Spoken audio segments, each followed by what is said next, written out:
तो hello friends, इस video में हम पढ़ने वाले हैं class 11 chapter number 1 motion in a straight line. दोस्तों, आप व्यूज को देख के इस वीडियो को स्किप मत कर देना। इस वीडियो में मैं आपको सारे कॉन्सेप्ट पढ़ाने वाला हूँ। तो इसका जो नेक्स्ट पार्ट आएगा ना, उसमें मैं आपको ओनली न्यूमेरिकल्स कराऊंगा, श्योर शॉर्ट वाले, जो कि आपके एग्जाम में कंफर्म है कि आएंगे ही आएंगे। तो चलो स्टार्ट करते हैं। ठीक है, सबसे पहले हम बात करते हैं रेस्ट की। रेस्ट क्या होता है? When position of particle does not change with respect to time with respect to observer. मान लो यहाँ पे कोई ऑब्जर्वर खड़ा है, ठीक है, और यहाँ पे कोई एक और ऑब्जर्वर खड़ा है। ये इससे खड़ा है और ये इधर शांति से खड़ा है, ठीक है, स्टिल है, और ये इससे ऑब्जर्व कर रहा है, मतलब देख रहा है।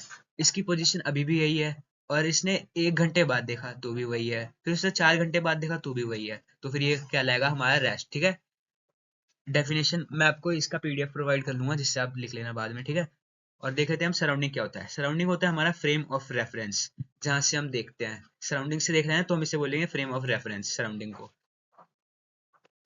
अब है हमारे पास motion. When position of particle change with respect to time with respect to observer. जैसे कि यहाँ पे सेम एग्जांपल, यहाँ पे कोई ऑब्जर्वर खड़ा है और यहाँ पे कोई ऑब्जर्वर बैठा है गाड़ी में। ठीक है, ये है हमारी ट्रक। ये ट्रक में बैठा हुआ है, ट्रक चला रहे हैं ऑब्जर्वर। ठीक है, ट्रक में बैठा हुआ है और ट्रक चला रहा है। ये हमारा ऑब्जर्वर और ये हमारा ट्रक में बैठा हुआ है। ठीक है, इस ऑब्जर्वर के रिस्पेक्ट से ये तो चेंज हो रहा है, इसकी पोजीशन चेंज हो रही है with respect to time with respect to observer. ये थोड़ी देर पहले देखा कि मान लो हम इसे लाइन पे देखते हैं, स्ट्रेट लाइन पे, ये ऑब्जर्वर यहाँ पे था, फिर थोड़ी देर बाद देखा कि यहाँ पे है, फिर थोड़ी देर बाद देखेगा ये यहाँ पे है। टाइम के हिसाब से इसकी पोजीशन चेंज होती जा रही है, तो इसे हम मोशन बोलेंगे। ठीक है, पॉइंट ऑब्जेक्ट। पॉइंट ऑब्जेक्ट क्या होता है? जैसे कि ये पॉइंट है, इसका कोई डायमेंशन नहीं है रहता। ठीक है, ये पॉइंट ऑब्जेक्ट है तो इसका डायमेंशन होगा m0 l0 t0। ठीक है, ये डायमेंशन लेस होता है। और अब हम चलते हैं नेक्स्ट। नेक्स्ट पॉइंट हमारा क्या है? Motion in 1, 2 and 3 dimension. ठीक है, मोशन इन 1, 2 एंड 3 डायमेंशन है क्या हमारा? मोशन इन 1 डायमेंशन क्या होता है? जो कि हमारा ये चैप्टर है। अगला चैप्टर मोशन इन 2 डायमेंशन है, जो कि मोशन इन अ प्लेन है। ठीक है, मोशन इन 1 डायमेंशन होता है object is moving only in a straight line. जैसे कि ये हमारा है स्ट्रेट लाइन, तो इस चैप्टर में हमारा जो ऑब्जेक्ट होगा वो स्ट्रेट लाइन पे चलेगा। ऑब्जेक्ट या ऑब्जर्वर कुछ भी हो, वो हमेशा स्ट्रेट लाइन पे चलेगा। और 2 डायमेंशन का मतलब क्या है? 2 डायमेंशन मतलब स्ट्रेट लाइन में भी चलेगा, और जैसे कि ये एक्स एक्सिस, ये वाई एक्सिस, इन दोनों एक्सिस में चलेगा। ठीक है, और 3 डायमेंशन क्या है? 1 डायमेंशन में एक्स एक्सिस, और 2 डायमेंशन में x axis y axis, 2 direction. 3 dimension में हमारा होगा तीनों एक्सिस, जो कि थर्ड चैप्टर में होने वाला है। ठीक है, ये हमारा एक्स, ये वाई और ये जेड, ये 3 एक्सिस है। ठीक है, ये तीनों एक्सिस में चलेगा हमारा ऑब्जेक्ट। अब हम चलते हैं डिस्टेंस क्या होता है। Distance, it is the actual path length covered by a body. ठीक है, जैसे कि पहले पहले एक बॉडी मतलब ऑब्जेक्ट यहाँ गया, फिर वो यहाँ मुड़ा, फिर वहां मुड़ा, फिर दोबारा यहाँ आ गया। ठीक है, ये क्या हो गया हमारा पास? ये हो गया हमारा ए पॉइंट, मतलब इनिशियल पॉइंट, ये बी। तो ये है हमारा डिस्टेंस, ये पूरा पाथ डिस्टेंस हो गया। और डिस्प्लेसमेंट क्या होता है हमारा? डिस्प्लेसमेंट होता है हमारे पास शॉर्टेस्ट पाथ। सबसे शॉर्टेस्ट पाथ तो हमारा यही है, जो मैं रेड कलर से बना देता हूँ, ज़्यादा बेटर रहेगा। जैसे कि ये है, तो ये हमारा शॉर्टेस्ट पाथ है, ये हो गया हमारा डिस्प्लेसमेंट। ठीक है, और ये हो गया हमारे पास जो येलो कलर में है, ये हो गया हमारा डिस्टेंस। ठीक है, ये मान लो एक्स है, ये वाई है और ये जेड है। ठीक है, तो हमारे पास डिस्टेंस क्या हो जाएगा? डिस्टेंस हो जाएगा हमारे पास x plus y plus z. और डिस्प्लेसमेंट क्या हो जाएगा? डिस्प्लेसमेंट इन सब का मतलब होल स्क्वायर हो जाएगा, इन सब का अंडर रूट में हो जाएगा, क्योंकि पाइथागोरस थ्योरम से ऐसे ही होता है हमारा। ठीक है, तो अब क्या है हमारे पास? पहले कुछ देख लेते हैं। इट इज स्केलर क्वांटिटी, ये हमारा स्केलर क्वांटिटी होता है। ठीक है, it is always positive and can never be negative और जीरो। ये हमेशा डिस्टेंस हमेशा ऑलवेज पॉजिटिव रहता है। अगर मान लो ये हमारा स्ट्रेट लाइन है, ठीक है, ग्राफ है। ठीक है, ग्राफ पे अगर कोई मतलब कोई बॉडी अगर इधर जा रही है, पहले मैं ये बनाता हूँ 0 -1 -5। ठीक है, ये हो गया हमारे पास वो +1 और 5 +5। ठीक है, अगर मान लो कोई बॉडी हमारी ऐसे गई, जा रही है, मतलब यहाँ पे रुक गई, मैंने उसे फोन करके पूछा कि अभी भाई तेरी पोजीशन क्या है, तो वो बोलेगा 5। तो 5 तो ये भी हो सकती है और ये भी हो सकती है, पोजीशन तो 5 ही बोलेगा ना। मान लो अगर कोई बॉडी इधर जा रहा है, तो मैं पूछूंगा पोजीशन क्या है, वो तो भी 5 ही बोलेगा, वो ये तो नहीं बोलेगा कि -5 में जा रहा हूँ मैं। ठीक है, तो चलते हैं अब नेक्स्ट, डिस्प्लेसमेंट। डिस्प्लेसमेंट मैंने आपको बता दिया, शॉर्टेस्ट पाथ, ऐसे था ऐसे था ऐसे था, ये हो गया हमारा डिस्टेंस और ये हो गया हमारे पास ये वाला डिस्प्लेसमेंट। ठीक है,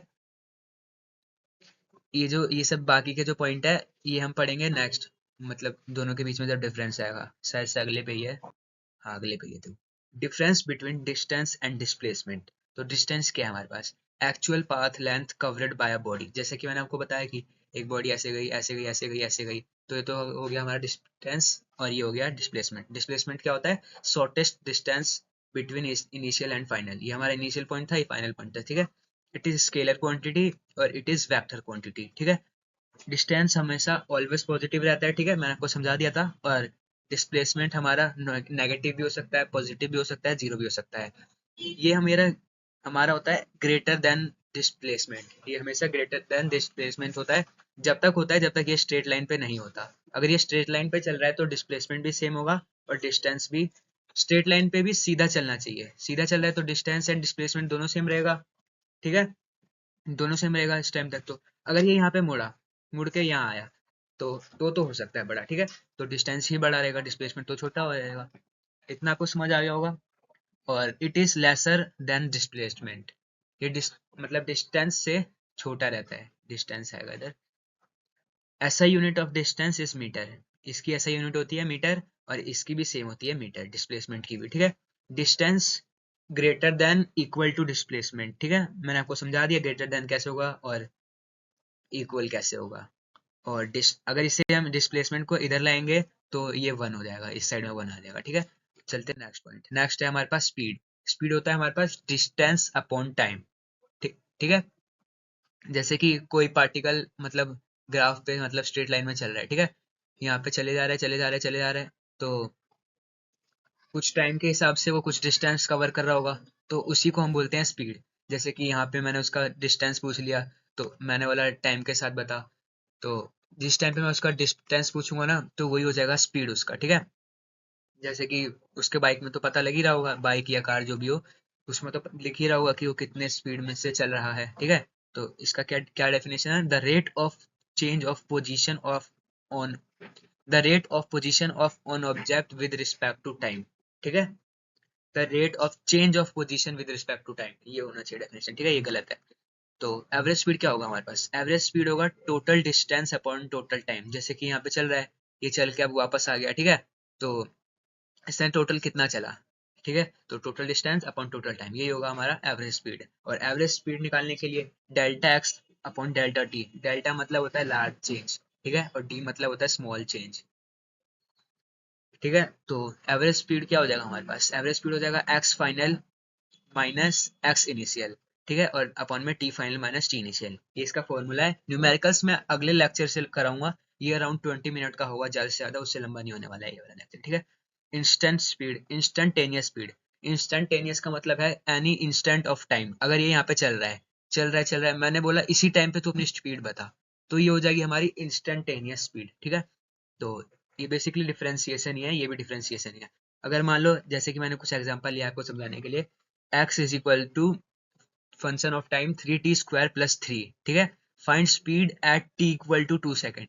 t इक्वल टू 2 सेकेंड पे स्पीड पूछा है। ठीक है, तो इंस्टेंटेनियस पे पूछा है, t इज इक्वल टू 2 उसी टाइम पे पूछा है। ठीक है, तो हम क्या करेंगे, इसको डिफरेंशिएट कर देंगे। ठीक है, जैसे कि यहाँ पे वाला फॉर्मूला है dx/dt, तो ये हो जाएगा हमारे पास dx/dt, आगे का नीचे लिखते हैं, इक्वल टू, इसका डिफरेंशिएशन हो जाएगा हमारे पास 6t प्लस 3।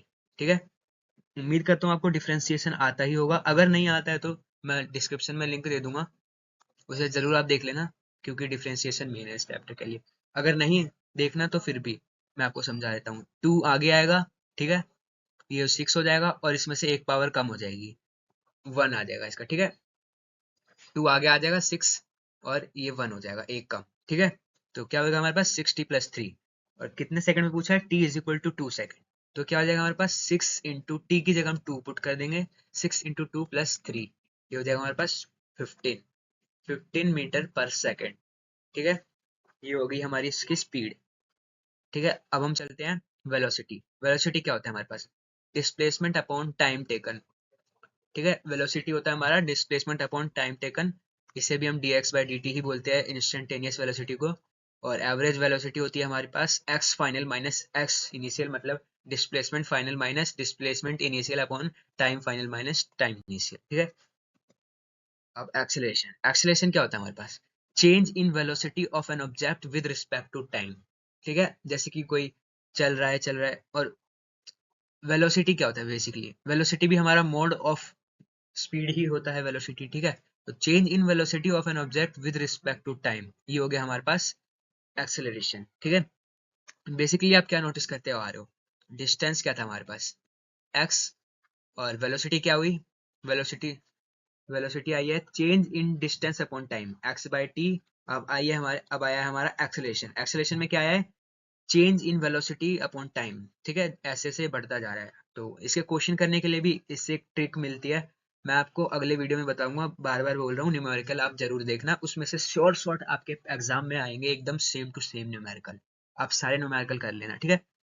तो क्या है हमारे पास, change in velocity upon time taken, acceleration ये होता है हमारे पास। एवरेज एक्सेलरेशन क्या होता है, v final minus v initial upon t final minus t initial, तो ये हो गया हमारे पास average acceleration. Instantaneous dv by dt, जैसे कि इंस्टेंटेनियस वेलोसिटी क्या था dx बाई dt, तो instantaneous acceleration dv by dt, ठीक है। Small change in velocity upon small time taken, ठीक है। अब ग्राफ की बात हम करेंगे नेक्स्ट वीडियो में। तो उम्मीद करता हूँ आपको समझ आ गया होगा, ये 12 मिनट की वीडियो में पूरा चैप्टर मैंने अच्छे से एक्सप्लेन कर दिया है। तो अगर आपको वीडियो अच्छी लगी तो चैनल को सब्सक्राइब जरूर कर देना, और अपने दोस्तों को भी शेयर करना। इसके बाद मैं न्यूमेरिकल्स बताने वाला हूँ जो कि गारंटेड ही आएगा, मैं बार बार क्यों बोल रहा हूँ, क्योंकि वो न्यूमेरिकल्स मैंने स्टडी करके, बहुत स्टडी करने के बाद वो न्यूमेरिकल्स मैंने बनाया है, और वो गारंटी ही आएगा, लिख के ले लो मेरे से, उसमें से कुछ ना कुछ तो जरूर आएगा। 40 न्यूमेरिकल होने वाले हैं, उसमें से जरूर आने वाला है, ठीक है। चैनल को सब्सक्राइब कर लो आप, और बेल आइकन पे क्लिक करके प्रेस कर दो उसे, और वीडियो को लाइक कर लें, ठीक है। और कमेंट करके बताएं वीडियो कैसा लगा, ठीक है।